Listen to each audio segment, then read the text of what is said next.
going to see if this will work. This will be my third time trying to get it to work.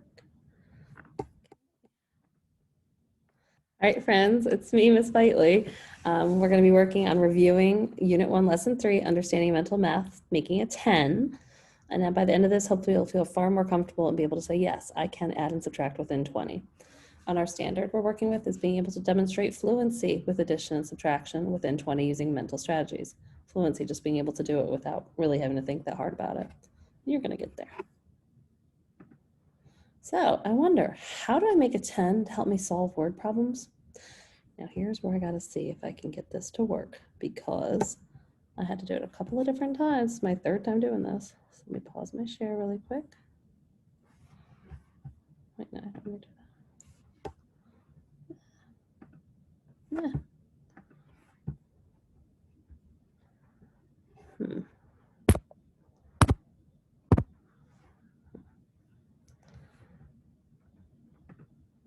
Ah, I want to be able to show you my thing. Hey there! Today, we'll learn how it's to letting me use share the now. making 10 strategy in addition. The larger the numbers that you're adding, the more difficult it can get. Thankfully, there are a few strategies we can use to make it easier. One of these strategies is the making 10 strategy. You might be asking, how can 10 help me add? This is where the making 10 strategy comes in. This strategy is when you try to turn one of the numbers in an addition problem into 10. Let's try solving this. 9 plus 5. Try adding a value to 9 that'll make it 10. Do you know how much we'll need to add to 9 to make it 10? That's correct. If we add 1 to 9, we get a 10. But where do we get the 1 from? That's right, from the 5. So if we take 1 from 5, we'll be left with 4. Now, we can rewrite the addition statement as 9 plus 1 plus 4. Then, adding 9 plus 1, we'll have 10 plus 4. Now here's the easy part. When adding one-digit values to 10, we simply replace the 0 with the value. So now we have 10 plus 4 equals 14. This trick is easy to use as long as you can turn one of the values into 10. Let's practice this by solving these equations. 7 plus 5.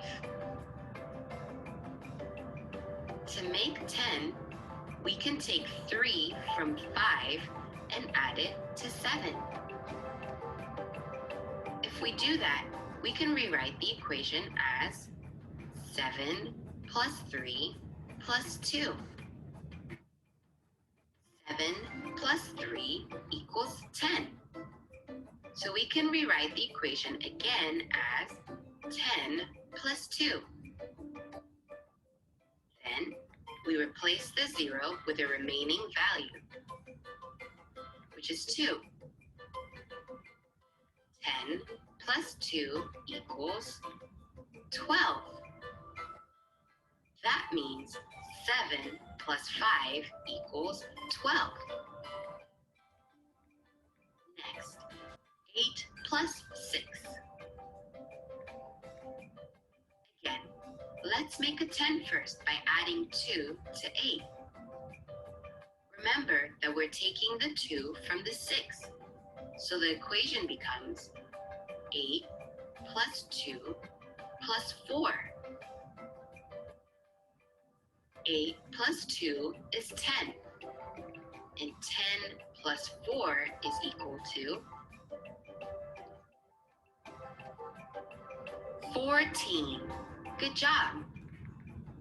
I hope this strategy helps you better solve addition problems. Until next time. Okay.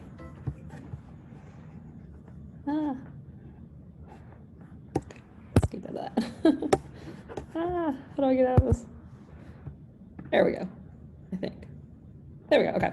So hopefully that helped you to review a little bit about making a 10, and it showed you with the number bond a little bit about how it works of finding that number sentence. So that's why I really like that one. Okay, so how can thinking about 10 help you to find 9 plus 3? Here's some 10 frames. So use your 10 frames and your counters to help you. 9 plus 3. Well, I know that 9 is really close to 10. And then there's 3. So what can I do? Well, there I'm looking at them in there. And my light bulb, he says make a 10. Or she, the light bulb, it says to make a 10. So there's my 9 and there's my 3. And so I listed my light bulb and I made my 10. And it says, now you've got it. So I have my 10 plus my 2. So 9 plus 3 must be what? Well, there's my 10. There's my 2. 10 plus 2 is 12. Thank you, light bulb. So here we go. You can make a 10 to help you add. So here's 5 and 3 is 8 and 5 more. So 8 plus 5 equals something. And here's an idea. I can move 2 counters to make a 10. So move these 2 up to little squigglies. So now I have my 10 there and my 3 there. So that's 13. But guess what? Same number we started with. We started with 8 plus 5. It's all over there and you'd have to count 1, 2, 3. But here I can just look, 10 plus 3 is 13. So making a 10 really helped in that instance. It really helped just make it very clear and visual for my eyes. So here we go, make a 10 to add, use counters and 10 frames. So here I have 7 and 4. So 7 red and 4 yellow. So I'm going to use my counters. I'm going to make my 10. You can see I moved 3 of my yellow ones over to make the 10, which left me 1 left over. So that's how I have a 10 plus a 1. So in that case, 7 plus what will give me 11? 7 plus 4 will still equal 11, because that's the 7 plus the 4, and it made it a 10 and a 1. So this is something that teachers, you can have your students do either with you, or they can do it independently, or however you want to do it. Make a 10 to add using counters and 10 frames. Some of these are real simple to be able to make a 10 with. Others you're going to really kind of have to think a little bit. That's okay. And they even give you some 10 frames in the bottom, in the middle ones. In higher order thinking, can you make a 10 to help you add 7 plus 4 plus 5? Ooh, that's a tricky one. Must be why it's called higher order thinking. So teachers, if I were you, I would pause this, let your kids work on it, and then come back to it to share. And teachers, some small group work kids can work on. Math practices and problem solving, make a 10 to solve the problems below. We have Ryan scoring 16 points in a game during the first half, and then they score 9 points. Just some number problems or word problems. And down here, it had said assessment. I wrote self-assessment because this way students can self-check themselves and decide how are they doing with it. So that's something you can do with a small group if you want. And here's some independent practice as well. And I think the next slide also has that, where it has a little bit that kind of helps show it and allows kids to be able to really say, okay, that makes sense. Like I like this one. You can make a 10 to add.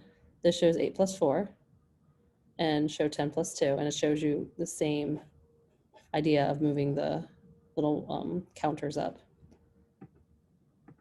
And then the last one, independent practice, draw lines to addition sentences. Again, teachers, completely up to you. If you want your kids to do it, they can. If you don't want to, they don't have to. And again, assessment, I wrote self-assessment. Because remember, kids, you're going to have an assessment, a real assessment, next week, okay? So make sure you're really practicing, and make sure you come to small group, and ask your teacher if you have questions about any of it, okay? And that, there I am. So hopefully that'll help you get your mind going with remembering about making a 10 and how it really is so much more helpful, because you run out of fingers eventually, trust me. Bye.